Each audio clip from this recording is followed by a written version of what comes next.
जिसे प्रत्येक भारतीय स्वतंत्रता दिवस के रूप में मनाता है। आज से 78 वर्ष पूर्व लगभग 200 वर्षों की अंग्रेजों की गुलामी से मुक्त होकर के आज के ही दिन भारत में स्वतंत्रता का सूर्य उदय हुआ था।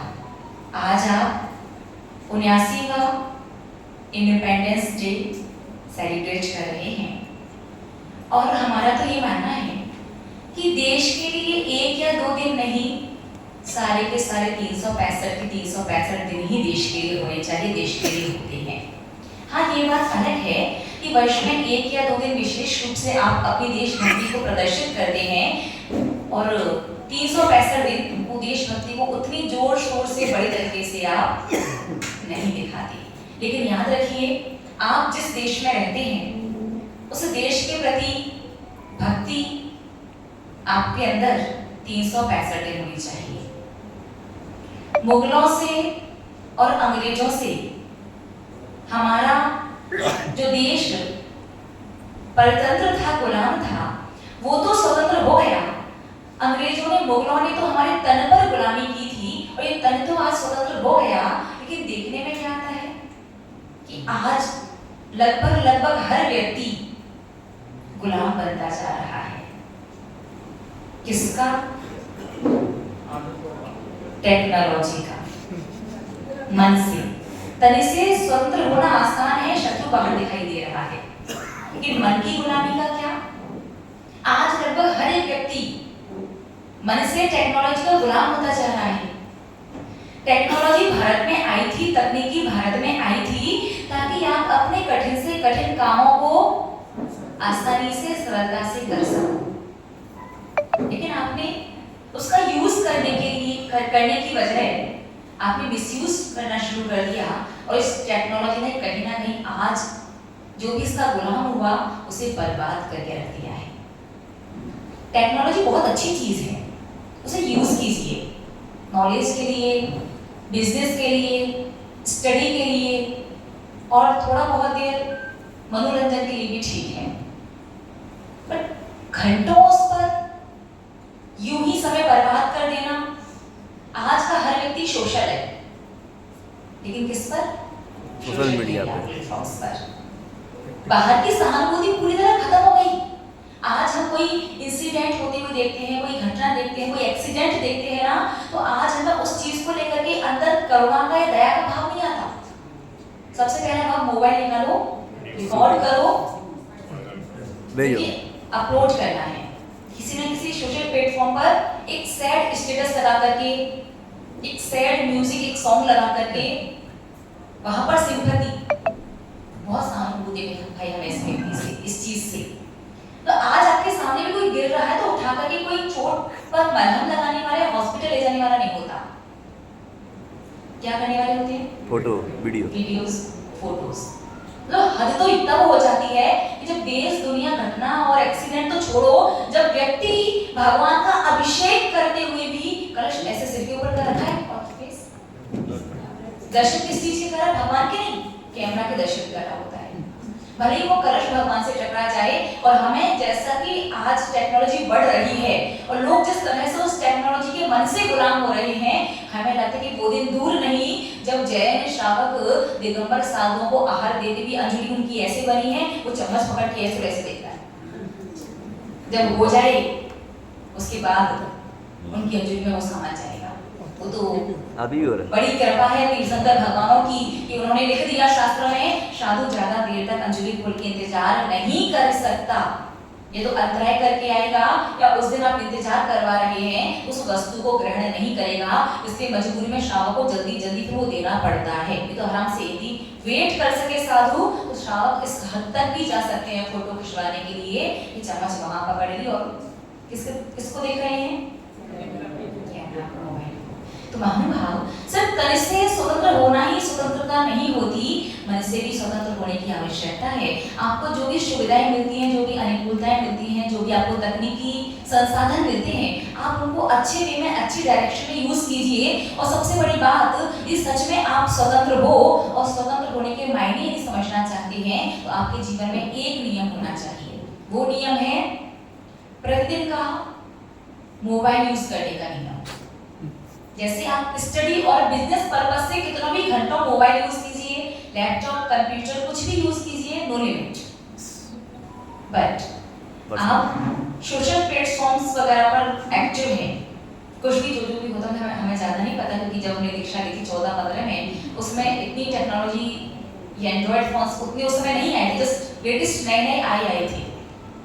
और उसके साधु बनने के बाद तो फोन से दूर दूर तक कोई रिश्ता होता नहीं है, तो उतना हमें नहीं पता। बट बहुत सारे सोशल प्लेटफॉर्म्स वगैरह जो होते हैं, जिन पर आप वीडियोस, रील्स अपलोड करते हैं, फिर दिन भर स्क्रॉल करते रहते हैं, उस चीज़ का टाइम फिक्स कीजिए कि एक दिन में 2 घंटे, 3 घंटे से ज़्यादा, या जैसा भी 2-3 घंटे आई थॉट बहुत हो गए हैं।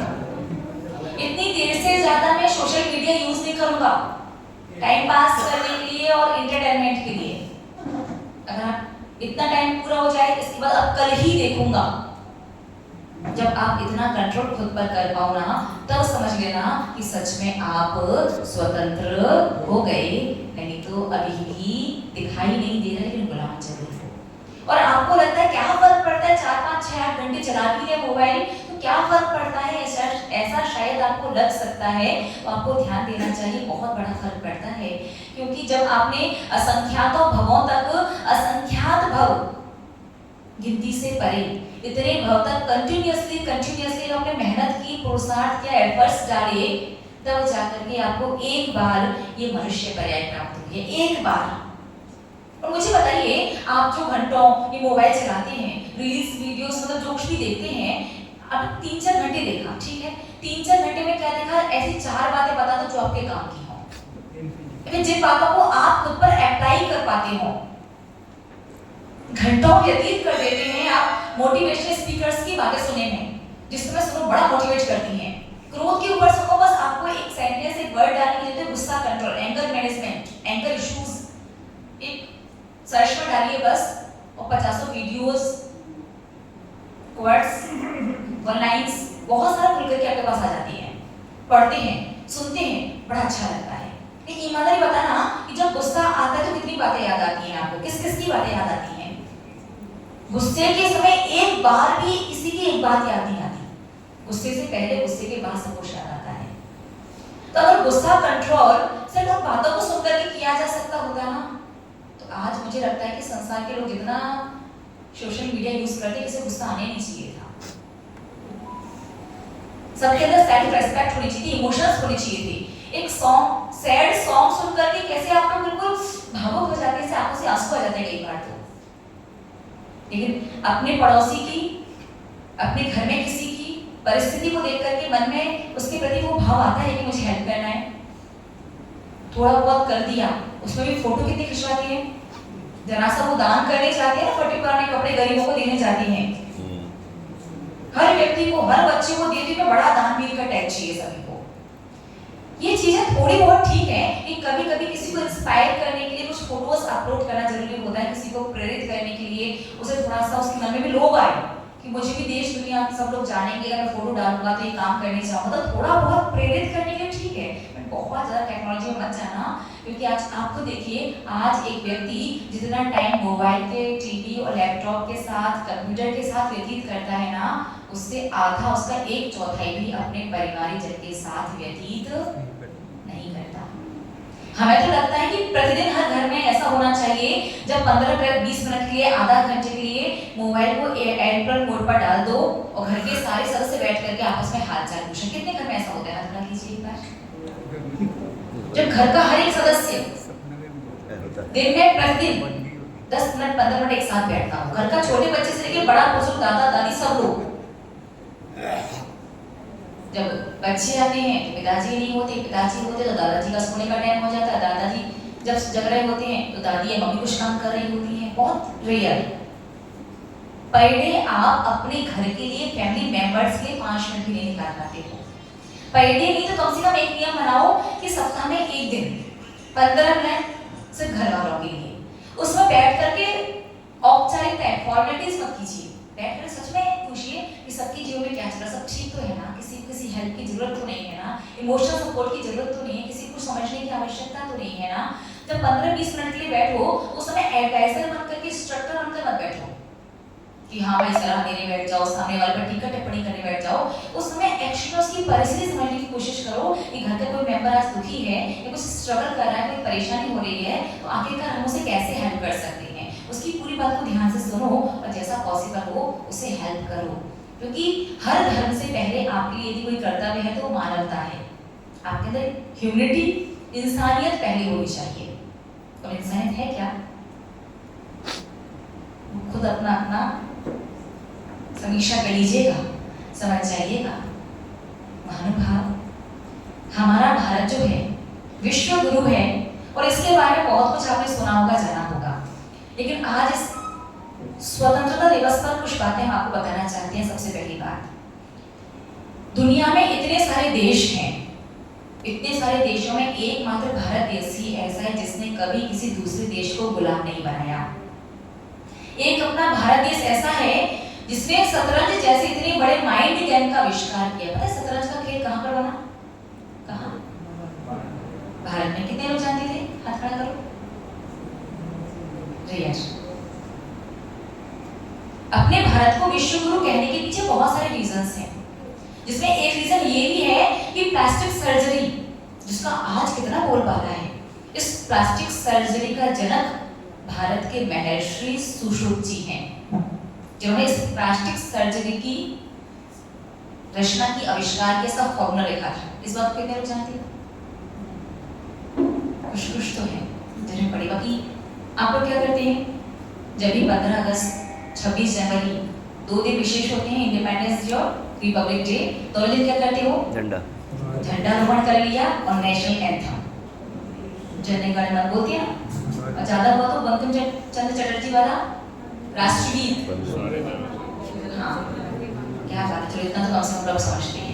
ये बोल लिया, ध्वजारोहण कर लिया, झंडा फड़ के फोटो खिंचवा लिया और ज्यादा तो तरह के 3 रंग के कपड़े पहन लिए। नहीं आजकल ये बड़ा चलता है, मतलब हर चीज में ट्यूनिंग वाली सिस्टम, तो हो गई आपकी देशभक्ति। बहुत सारी ऐसी चीजें हैं जो आपको अपने देश को लेकर के पता होना चाहिए था। महानुभाव, हमारा देश के अंदर पहले कई वर्ष पूर्व देश की मिसाल दी जाती थी। मिसाल एक ही चीज में दी जाती थी, आपसी प्रेम, सौहार्द और स्नेह की भावना। ये आज दूसरे और अपरिचित से तो छोड़ो, आज हम अपनों से भी अपनों का प्रेम नजर नहीं आता। आज सच में आप स्वतंत्रता दिवस मनाना चाहते हैं और सच में आपको लगता है कि आप स्वतंत्र हुए हैं, आप यहाँ से 2 शिक्षाएं लेकर के जाइए। पहली बात, जब भी, जिस समय भी, जिस दिन भी देश को यदि आपकी आवश्यकता पड़ेगी, उस दिन आपकी फर्स्ट प्रायोरिटी क्या होगी? पहली प्राथमिकता देश, ना फैमिली, ना धर्म गुरु, कुछ नहीं। न्याय नीति के साथ देश रक्षा, देशभक्ति। और दूसरी बात, यदि सच में स्वतंत्र हुए हैं और इस मनुष्य पर्याय को, मनुष्य भव को सार्थक और सफल करना है, तो धर्म तो अपन को समझना है, धर्म तो करना है और कर्मों से स्वतंत्र भी अपनी आत्मा को करना है, वो सब तो ठीक है। दूसरी बात सबसे महत्वपूर्ण, प्रति सप्ताह कम से कम 15 से 20 मिनट का समय, एक ऐसा समय निकालिए जब घर के सारे मेंबर बैठ करके आपस में एक दूसरे का हालचाल, स्नेह और अपनेपन के साथ पूछिए और घर के जिस सदस्य को जिस चीज की जिस तरह से आवश्यकता है उसे हेल्प कीजिए, तभी आपकी ये मानवता सही मायनों में सफल होगी। आज हम ज्यादा उपदेश नहीं देते हैं, जब वो जाना ना देशभक्ति प्रदर्शित करने जाना होगा, वो झंडा रोगा, 10 मिनट है, नेशनल एंथम, बहुत सारी चीजें तो ऑब्वियस है।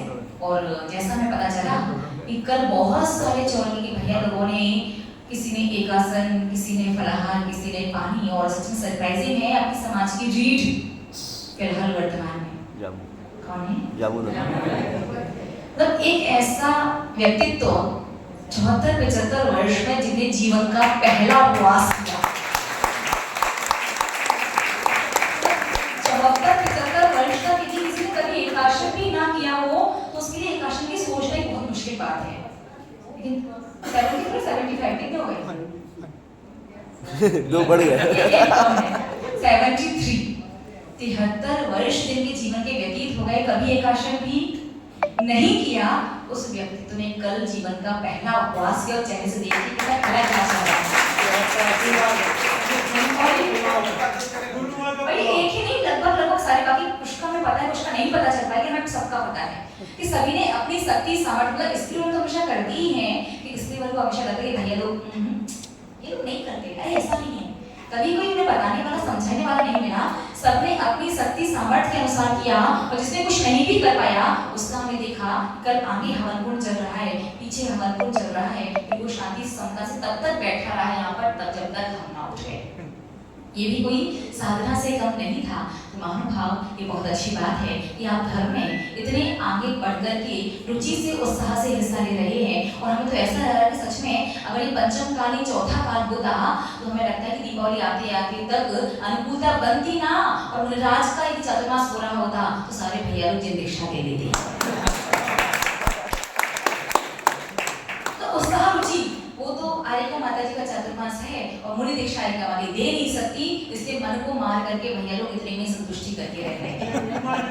और भाभी लोग की भी दीक्षा लेने की भावना, श्राविकाएं भी दीक्षा ले लेती, उन्हें पता है जब तक घर की परिवार की बच्चों की जिम्मेदारी पूरी नहीं होगी तब तक माता जी दीक्षा देंगी नहीं, इसलिए फिर आप लोगों ने थोड़े से मन को मार करके थोड़ा समझा करके बैठे हैं, कोई बात नहीं, अभी दीक्षा नहीं भी ले पा रहे किसी भी परिस्थिति किसी भी वजह से, लेकिन अपने जीवन में हमेशा प्रति समय बस एक ही भाव बना करके रखिएगा कि भगवान जब भी मैं संसार से जाऊं ना तो हमेशा बिच्छी कमंडल लेकर के ही जाऊं। कैसे जाओगे क्या होगा बाद में देखा जाएगा, लेकिन प्रतिदिन प्रति समय ऐसी भावना बनाए रखने से भी बहुत सारे अशुभ कर्मों की निर्जरा होती है और आपकी आत्मा कर्मों के बंधन से धीरे धीरे स्वतंत्र होने लगती है। तो कल का जब आज हमने सुना सच में हमें बहुत अच्छा लगा। तो आप सभी लोग जिस उत्साह जिस रुचि के साथ धर्म में आगे बढ़ रहे हैं उसी रुचि में दिन दूनी रात चौगुनी उन्नति करते हुए आप और अपने धर्म मार्ग को प्रशस्त करें। आप सभी का शुभ हो, मंगल हो, कल्याण हो, इसी भावना के साथ जय बोले परम श्रद्धेय परम पूजनीय मम शिक्षा दीक्षा गुरु गणनीय श्री सौम्य नंदिनी माता जी की जय। लगाइएगा आसन, बंद कीजिएगा दोनों नेत्र, जोड़िएगा दोनों हाथ, लयबद्ध तरीके से ताली बजाते हुए अरहम का पाठ।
दोनों हाथों की हथेलियों को सबसे पहले आंखों पर लगाएंगे, मस्तिष्क का स्पर्श करते हुए सिर का स्पर्श करेंगे, मुख का स्पर्श करते हुए गला और गर्दन, दोनों कंधों का स्पर्श करते हुए दोनों हाथ, पेट का स्पर्श करते हुए नाभि और दोनों पैरों का स्पर्श करते हुए कमर का स्पर्श करेंगे। पूरी आंखों को चिंता में स्तुति।